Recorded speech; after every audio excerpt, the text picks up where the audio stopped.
Hey, welcome back. It's been a while since I've recorded a video, but I'm trying to get back into it recently. So today I want to talk about the recent game in the Miami Heat and Boston Celtics series. The Celtics won 110 to 97 and become the 15th team in NBA history to force a Game 6 after going down in the series 0-3. Miami was missing their starting point guard, Gabe Vincent, in this game due to an ankle sprain, which is a big loss because he has clearly been their third best player in this series so far. Stepping up to try and fill Vincent's role was a veteran Kyle Lowry. Now, as we get into the analysis of this game, it looks like it was a lot closer than it actually was. The Celtics led most of this game by 15 points, and had a high of, I want to say, 24-point lead in this game. The last couple minutes of the fourth quarter, both teams pulled their starters, and the Celtics bench let the Heat go on a run, which brought the lead down to 10 points, which gave the illusion that it was a semi-close game, but it was a very dominant win for the Celtics. The Heat did not have a lead at any point during this game. I am going to give my player of the game to Jason Tatum. Not his highest scoring game, but shot efficient, 8 for 16 with 21 points, 8 rebounds, and 11 assists. It was his first quarter in playmaking that really set the tone in this game, as he scored 12 first quarter points and was getting his teammates involved, which gave the Celtics a pretty good cushion for the rest of the game. It definitely won't go down as one of Tatum's best games, but I think he really set the tone and helped the Celtics win. And that is why I chose him as a player of the game. Which may surprise people that I didn't give it to Derek White, who had a game-high 24 points on 6 for 8 from 3, with his 24 points being the game high. And also played great defense on Jimmy Butler the entire game. It's just what Tatum means to the Celtics, why I put him over White in this game. That being said, the Celtics had 4 starters, Tatum, White, Brown, and Smart, that all scored at least 20 points. The only Celtics starter that did not score at least 20 points was Al Horford, who still contributed with 6 points, 11 rebounds, 5 assists, and a steal and a block. So every Celtic starter came to play in Game 5. Besides the starters, we got an interesting report that Malcolm Brogdon suffered a partially torn muscle near his elbow to forearm area in Game 1 of this series.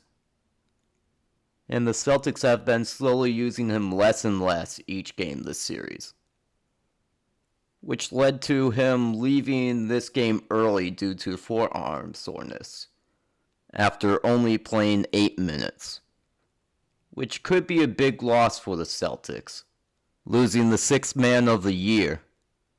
But it opened the door for more playing time for one of the most underrated players in the league, Peyton Pritchard.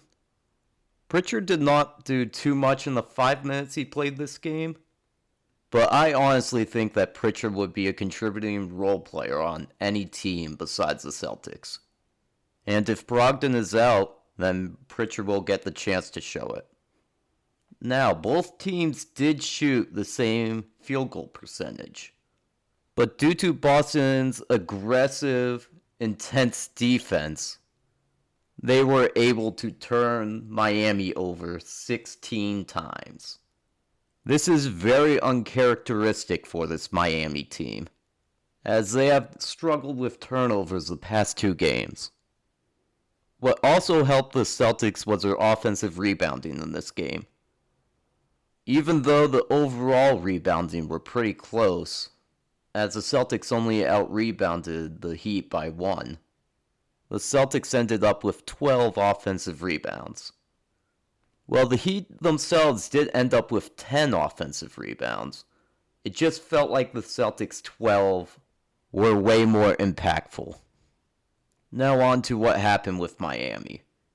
First off, Jimmy Butler struggled offensively, going 5 for 10 and only scoring 14 points, which is less than half his average 28.8 points in this postseason. The Heat's second leading scorer, Bam Adebayo, also struggled offensively with 16 points on 8 for 15, with most of his production coming in the third quarter. Kyle Lowry was 2 for 5 with 5 points and looked pretty non-existent for most of the game.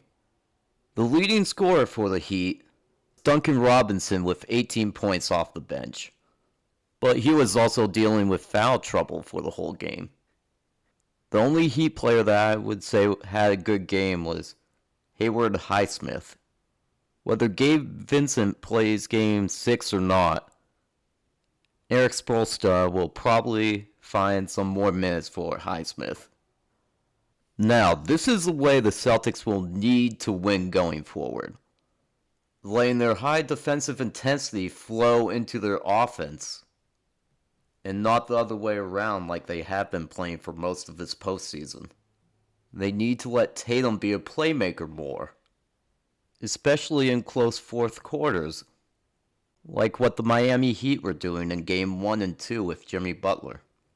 For as long as their postseason goes, the Celtics need to keep their backs against the wall attitude that they've had the last 2 games. They need to keep their elimination game mindset. As for the Heat, they need to go back to playing with great defensive intensity, like they were earlier in this series. The last 2 games, turnovers have been killing the Heat. They need to be more careful with the ball. I know if the Celtics defense are playing the way they are, that is tough to do. But I see this as necessary for them to win. I've also noticed the Heat have kind of gotten away from playing through Jimmy Butler, which was basically the only reason they were able to steal game 1 and 2 in Boston. I want to see the Heat play through Jimmy Butler more.